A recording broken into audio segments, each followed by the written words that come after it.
Hi అండి, welcome back to Lohitha and mom cooking vlogs. తెలంగాణలో చాలామందికి తెలియని ఒక దివ్యక్షేత్రం కొడకంచిలో ఉన్న శ్రీ ఆదినారాయణ స్వామి ఆలయం. ఇక్కడ శ్రీదేవి భూదేవి సమేతంగా శ్రీ ఆదినారాయణ స్వామి కొలువై ఉన్నాడని నమ్మకం. ఈ టెంపుల్లో ఆలయంలో ఉన్న విగ్రహాల ఫోటోలు వీడియోలు తీయటానికి అనుమతి లేదు. అందుకే వీడియోలో బయట వ్యూ మాత్రమే చూపిస్తున్నాను. కంచికి వెళ్ళలేకపోతే కొడకంచికి వెళ్ళినా అదే ఫలితం వస్తుందని చెబుతారు. ఈ ఆలయం సుమారు 1000 సంవత్సరాల పాతది. ఇది శ్రీ ఆదినారాయణ స్వామికి అంకితమైన ఆలయం. గ్రామం మధ్యలో కాకుండా పచ్చని పొలాల మధ్య చాలా ప్రశాంతమైన ప్రదేశంలో ఉంటుంది. ఆలయం దగ్గర కొలను, పెద్ద రావి చెట్టు కూడా ఉంటాయి. పూర్వకాలంలో అల్లాని వంశానికి చెందిన రామోజీరావుకి స్వామివారు స్వప్నంలో కనబడి, మాంబాపూర్ అటవీ ప్రాంతంలో నా విగ్రహం ఉంది, దానిని తీసుకువచ్చి కొడకంచి గ్రామంలోని కొండపై ప్రతిష్ఠించాలని చెప్పారంట. ఆ ప్రకారం అల్లాని వంశీయులు ఆ విగ్రహాన్ని ప్రతిష్ఠించి పెద్ద ఎత్తున పూజలు ప్రారంభించారంట. అప్పటి నుండి ఈ ఆలయం ఈ ప్రాంతంలో ఆధ్యాత్మిక కేంద్రంగా నిలిచిందన్నమాట.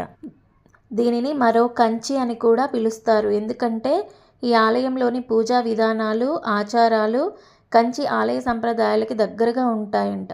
అందువల్ల భక్తులు దీనిని మరో కంచి అని పిలుస్తారు. కంచికి వెళ్ళలేకపోయిన వారు కొడకంచికి వస్తే అదే పుణ్యం లభిస్తుందని స్థానికులు నమ్ముతారు. అంతేకాకుండా అచ్చం కంచిలోని ఆలయంలో ఉన్నట్టే ఇక్కడ కూడా బంగారు, వెండి బల్లులు ఉంటాయి. వీటిని తాకడం వల్ల బలి దోషాలు తొలగిపోతాయని నమ్ముతారు. ఈ విగ్రహాలను చూసిన వారికి, తాకిన వారికి సాక్షాత్తు కంచి క్షేత్రంలో దర్శనం చేసినంత పుణ్యం కలుగుతుందని భావిస్తారు. అందుకే ప్రతి సంవత్సరం అనేక భక్తులు ఈ ఆలయాన్ని దర్శిస్తుంటారంట. ఈ ఆలయానికి హైదరాబాద్లో ఉండేవాళ్ళు ఎలా వెళ్ళాలంటే ముందుగా పటాన్ చెరువుకి వెళ్ళాలి. ఇక్కడ నుండి కొడకంచి ఆలయం 15 కిలోమీటర్స్ దూరంలో ఉంది. పటాన్ చెరువు బస్టాండ్ నుండి జిన్నారం వైపు వెళ్లే రహదారి ద్వారా సులభంగా చేరుకోవచ్చు. బస్సులు, ఆటోలు అయితే అందుబాటులో ఉంటాయి. ఈ ఆలయం చుట్టూ పొలాలు, కొలను ఉండటం వలన చాలా ప్రశాంతమైన వాతావరణం ఉంటుంది. దీని నిర్మాణం కూడా పాతకాలం స్టైల్లో ఉంటుందన్నమాట. ప్రతి ఆలయంలో ఉప ఆలయాలు కూడా ఉంటాయి కదా, ఇక్కడ కూడా శివాలయం కూడా ఉంది.